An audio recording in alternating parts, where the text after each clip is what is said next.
On the 30th of August 2021, 27-year-old Bahina Rivera was sentenced to life in prison after being found guilty of murder in the abduction and stabbing death of 20-year-old Brooklyn, Iowa resident Molly Tibbetts. Molly was studying to become a child psychologist at the University of Iowa, and she had a dream of writing novels. Bahina worked for 4 years at the local Yarrabee farm as a dairy farmhand and admitted to coming to the US illegally from Mexico as a teenager. On the evening of the 18th of July, Molly vanished while going for her usual run in the neighbourhood. The following day, she was reported missing after she didn't show up for a summer job at a daycare centre. An extensive search began for her, but despite the best efforts from the search teams, she was unable to be located. A breakthrough in the case came about a month later, after investigators obtained surveillance footage from a local resident that showed for a brief moment, at around 7:45 p.m, a silhouette of a lady with a ponytail running in the distance that appeared to be Molly.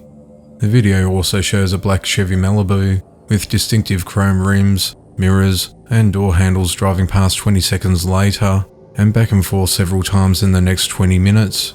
Molly was believed to have been abducted a little later on a country road about 2 miles away at around 8:20 p.m.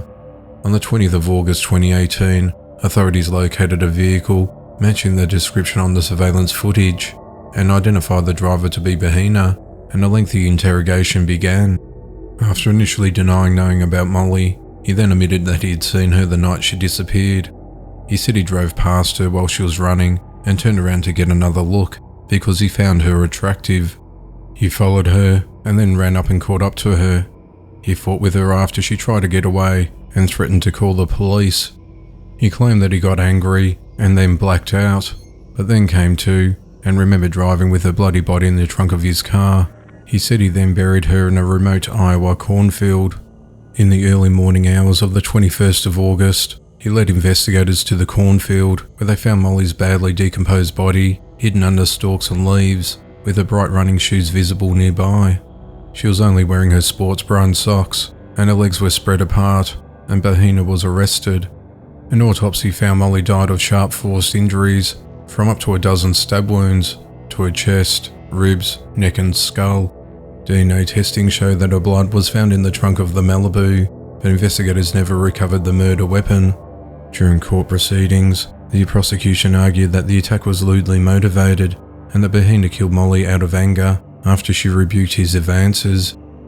Bahina's defense team tried retracting his confession. However, the prosecution built their case around the surveillance footage, information he's already provided to the authorities, and DNA evidence of Molly's blood in his trunk.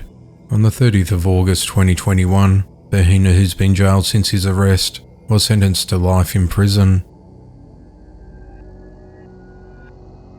2 women have been arrested and a man remains at large after an 8-year-old wheelchair-bound boy shot and killed himself with a gun he found in his house.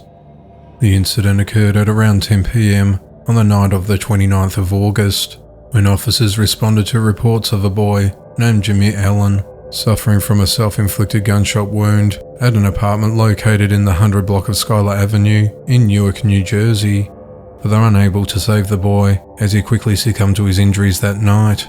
At the time of the incident, there was a 10-year-old boy in the house and the victim's aunt, 23-year-old Janaea Black, who was sleeping.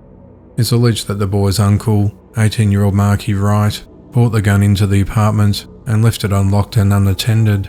The grandmother and legal guardian of the victim, 43-year-old Shanifa Allen, was not home at the time of the shooting. Allen and Black were both arrested and charged with endangering the welfare of a child and were taken into custody. Wright, who still remains at large, has been charged with unlawful possession of a weapon, endangering the welfare of a child, transporting a manufactured firearm without a serial number, and allowing a minor access to a loaded firearm.